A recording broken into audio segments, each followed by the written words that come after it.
All right, so this is going to be a kind of a project overview of. I think that the name we've talked about is Optimi. Uh, right now, I'm just calling it acceptable video generator. Um, we do need to actually talk about naming conventions a little bit more later, but I've built out a lot of the code infrastructure this week.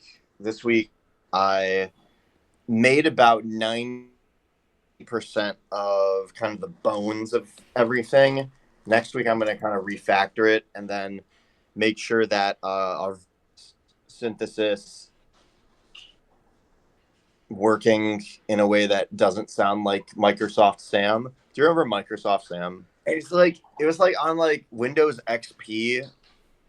There were these text to voice tools. I think one of them was Microsoft Sam, and it's just it sounded like a mega robot, like hello, my name is Microsoft, like that sort of thing. So we need to have it not do that. Meaty boy, that's me, Microsoft Sam. But let's get right into it. So we're going to be talking about the features that our product has now, and then the features it's going to have in the future. We're going to talk about the file system because the file system is going to be really important to understanding how this thing works, and then all the flow charts for the back end functions, and then kind of a rough timeline of our development. So for anyone that is not familiar with this project, this is a video platform that creates that enables creators to easily um, make videos with tools that help them write a script, generate a voice, create video assets, including animations of their particular avatars, and then put that together all in a way that does not feel like an AI made it, that it's like some robot generated garbage. This is a tool for like serious, creative people that have something to share with the world, but don't have 6 hours to sit down and edit a video and still want to make something really interesting. Okay. So currently, we're able to create these data objects, and they're using a pattern called JSON. So it's a text file that starts and ends with curly brackets and has these key value pairs of certain information about the video project. So each project has like a ID. They all have a unique ID. They all have um, a saving of what the original prompt is. They all have a title. They have tags, keywords. They have a script that's broken into specific sections. They have metadata like resolution, length of video, and different things that the app will use to know like what part of the process that project is in. Um, Specific camera direction, direction in terms of what visual assets we're putting in that part of the video, and that's kind of these data objects are kind of the center of how we make videos. Um, right now, we're able to edit, create, and view these objects, and we're able to use a large language model to help fill out aspects of the objects like the title, the keywords, and the script. Um, and I really want to emphasize that we're not creating a platform where people are just going to generate the whole video off of Chat GPT.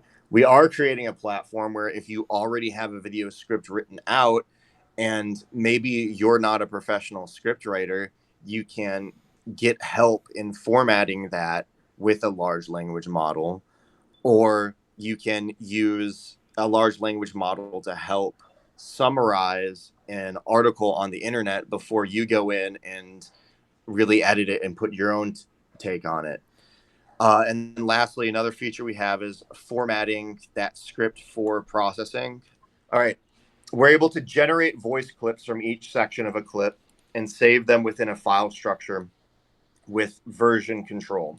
So if we have uh, project number 31, and each time we generate voice clips, we're going to have project number 31 version 1, project number 31 version 2. And that's all kept track of through the file structure. We're able to generate visual assets based on data inside of the script field. Um, and I have basically a static narrator image right now, which is going to be replaced by animated graphics. That's going to be a really big part of the project. And I'm also able to grab stock footage from a wonderful website called Pexels, which is owned by Canvas, that provides us with easily accessible stock footage that we can get from AI. Thanks, Pexels. And then I'm able to overlay and concatenate all of these video and audio assets with each other into a final video, which that also has version control. It has some nice transitions, and it looks pretty good. FFmpeg is just this incredible thing that has really advanced functionality. Here are some of the future features that we are going to be building out. We're going to have advanced LLM reformatting and refactoring. So you'll be able to have different options of, I'll be able to make a call to an LLM and say, hey, I want to reformat these 3 parts with this in mind. And so we're able to make really specific calls in terms of not like writing the whole script, but in terms of rewriting one part with a certain idea in mind. Number 2, I need to build a web scraper. One big part of this is that we're going to be able to pass in outside articles, like a really big use case is history articles. That is our first use case. We want to be able to pass in a large article about the history of Spain and help us read through that, figure out number 1 what the article is actually saying, and maybe be able to summarize that and help build a script off of that.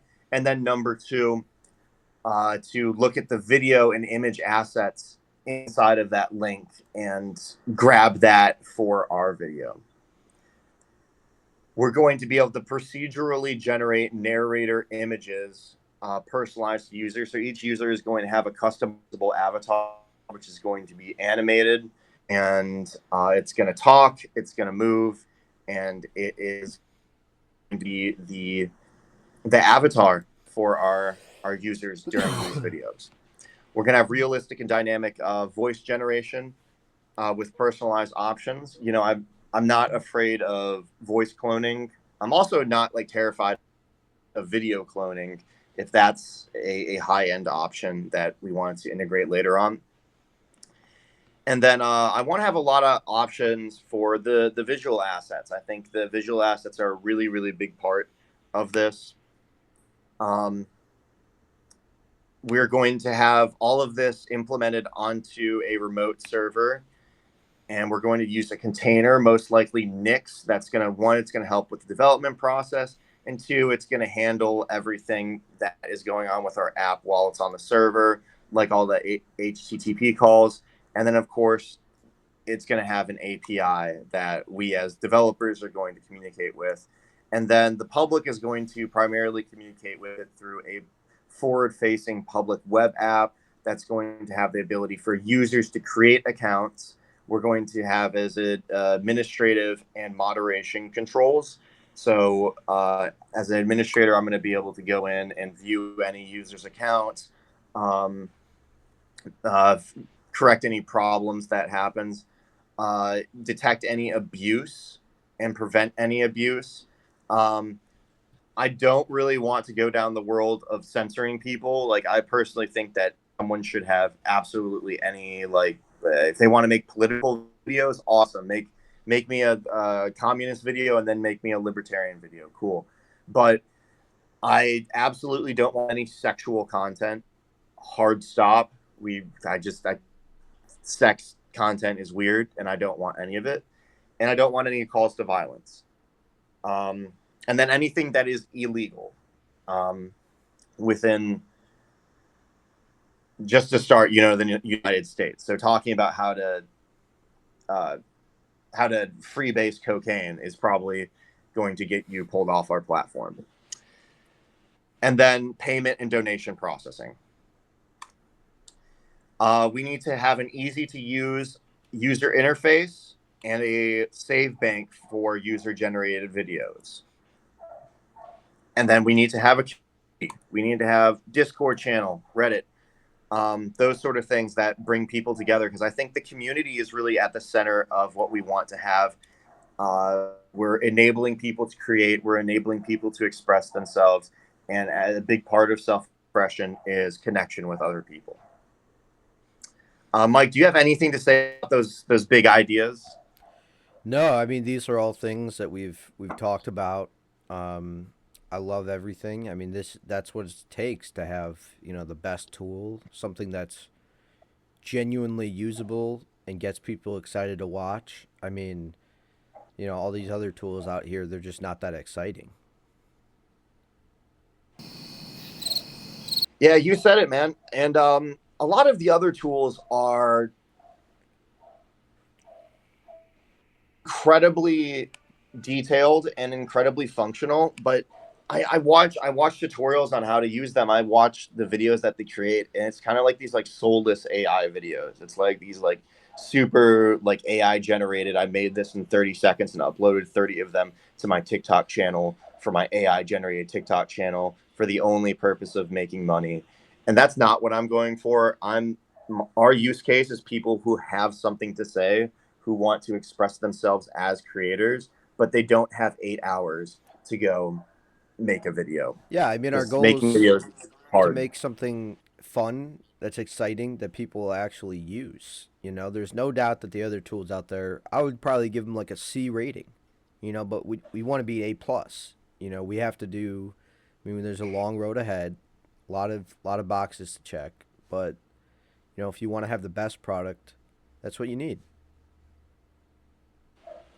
Absolutely, Mike. Let's get down to the nitty gritty here. This is the file system overview. So if you download the GitHub project, you're going to see most of these folders. You're not going to see API keys, and you're not going to see logs because I have those ignored. You're going to have to make those folders yourself. So whenever you do start using this mic, I'll walk you through, like, you'll have to create the API key folder, and then you'll have to make a couple things. This is the folder. Right now it's called acceptable video generator. And these are the files and folders that it contains. When you see dir, that's a directory, that is a folder. Right. Okay. Main.py, that is our control station. That is the thing that's going to allow us to call all of these other tools and control all the functions from one convenient base. Objects is the folder that's going to contain all of the data for our project files. Let's look at one of these objects. Okay, so I know this is kind of a lot to look at, but I think as part of the process, Mike, this is super, super important. Okay, so this is all standard JSON. So this Yeah. should always be formatted as JSON. When you load it, you should be able to use, like, if your Python was like JSON.load, and then when you save it, you need to make sure you save it as JSON. Um, so we got a little curly brackets. We got our key value pairs, ID. This obviously gets incremented for everyone. This is super important. This is original prompt. These are another things that the user can input is a tone. Both of these first two come from the user input, and then title, tag, script all come from. Right now, I'm having the LLMs generate all of that, but a user could type that in themselves. And then within the script, we actually see that this is not a key value pair. We see a regular bracket, which means that this is an array. And so if we look at each section of this array, we see a comma right there. We see a voice section. And this is the section that's going to be actually read by our voice synthesis tool. So we're going to be hearing, welcome back to our channel, blah, blah, blah, blah. And then we're going to have a scene section with direction to the camera. Right now, this is not formatted perfectly. Let me Um, ask you this: when so the voices, eventually we'll have a lot, right? So right now it's just going to, um, I mean, this is the main, right? This is in the main, or is this just this is this is in a folder called objects, and this is okay? a specific. This object represents a specific video that one of our users is making. Okay, very good. Okay, so here we have narrator. So basically, that means our camera direction is going to be there's going to be like a camera pointed at our narrator. Our animated narrator is going to be talking, and then during this section, we're going to have stock footage, and we're going to use this keyword, thoughtful expression, to search for and put up specific stock footage. And then so as this continues down, it's like a timeline. Each one of these sections plays after another. We'll have video and audio over top of each other, and then they'll all be squished together into our final video. And then we have other pieces of data like our resolution. We'll have the ability to do vertical videos and horizontal videos at different resolutions. Any other questions about the object format? No, no, seems pretty simplistic. Tight. Here's three directories that are really easy to understand. So to jump back, this is all of our directories with quite a few of them. Here's three of them that I can explain in one slide. Assets contains our specific image assets. So like this would contain, like, I don't know, if we have 10 different shirts our avatar can wear, this has pictures of all 10s of those shirts, maybe scaled up to different resolutions and different colors. Right now, if you look at the GitHub, it only contains a static image of a narrator. Um, Logs, okay, that contains all of our text logs. Mm-hmm. API keys, that contains all of our API keys. This is a dev only file or dev only folder. Uh, then we have these three folders that contain assets that we've made for each user project. So if we go into files, after we've generated voice files, we're going to find MP3s of our narrator speaking for each part specified in our script object. And then there are folders that correspond to specific IDs. And then there's also version control inside of each ID. And then within video files and voice files, there's a compatibility version control. So not only every video file has its own version, but every video version is linked to a specific voice version so that you can't have a situation where our voice files are 2 minutes long and our videos are 1 minute and 45 seconds long. Yeah, that's the short version of that. Cool. Flowchart. We love flowcharts.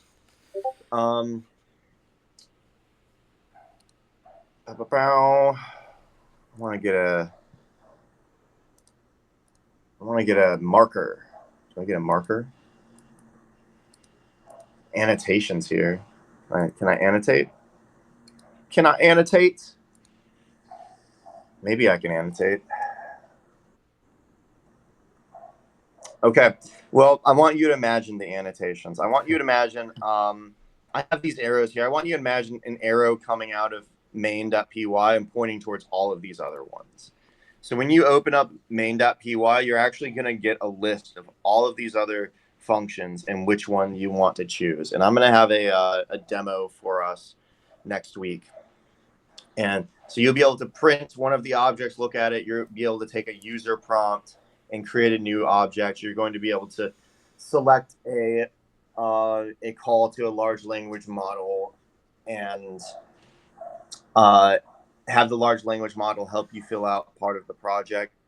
And then that function itself is going to call another function that's going to help actually call the model. You're going to have a function that's going to help you format the script correctly so that everything goes well within the within the process. You're going to have a one that helps you generate voice. Just going to call this one. You're going to have one that generates visuals. This one is able to generate a fake narrator. It's able to download stock footage, and then it's able to cut the stock footage to the correct length. And then it's going to be able to join all of these different assets together into a final video. These are the functions I have right now. I'm sure there's going to be plenty more, and this is subject to change. Do you have any questions there, Mike?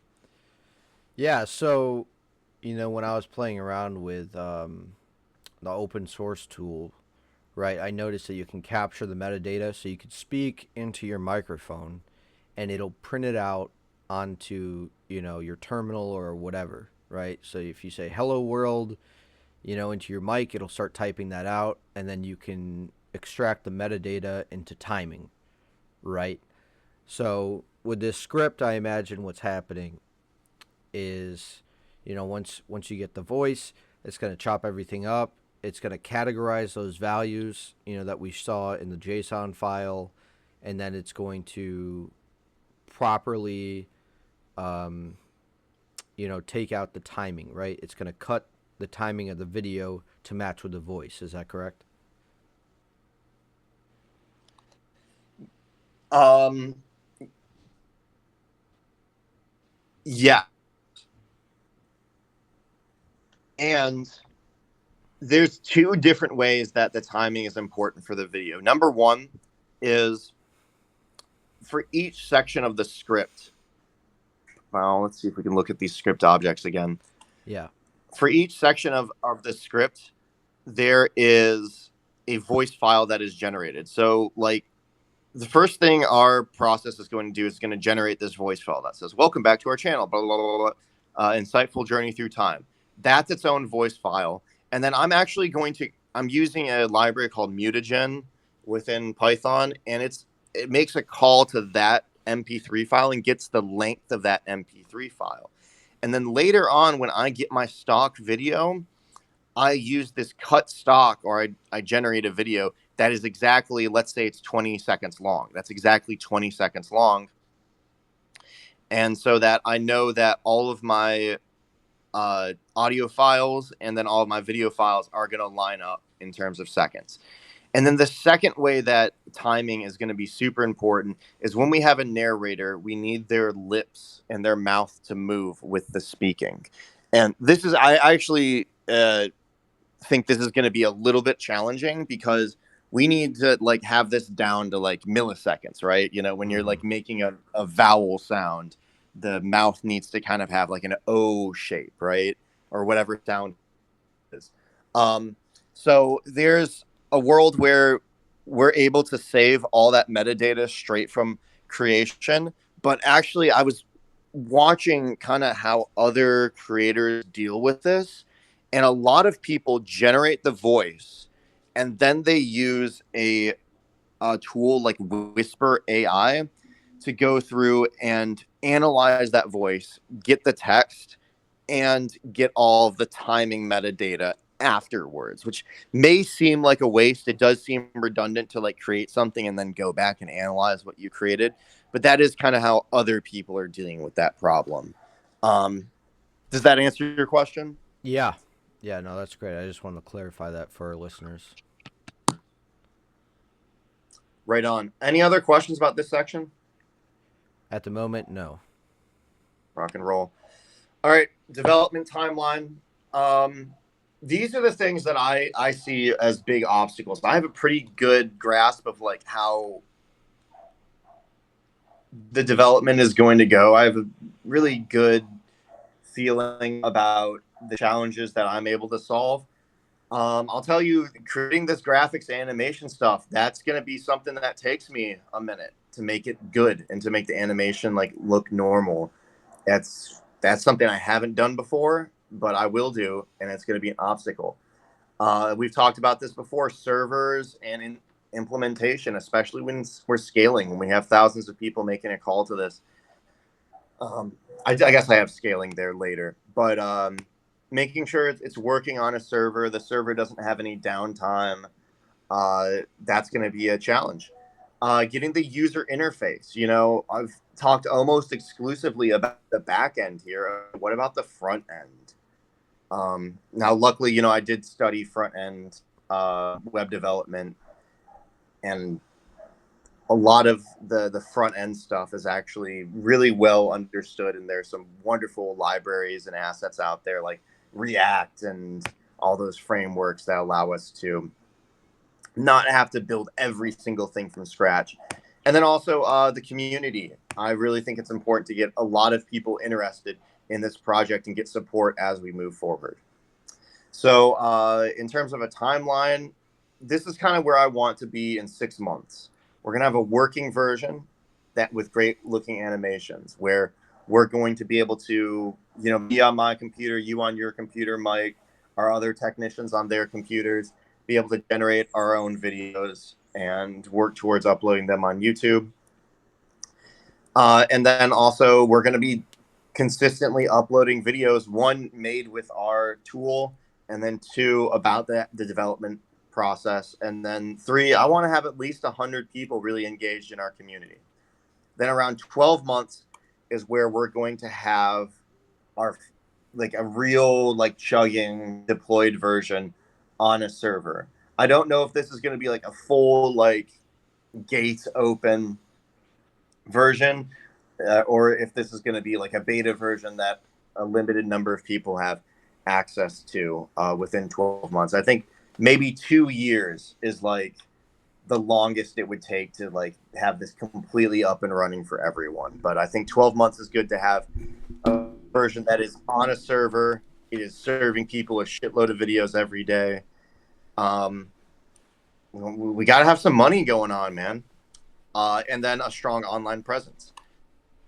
Yeah. So that's kind of big, broad strokes what I'm thinking about this project right now.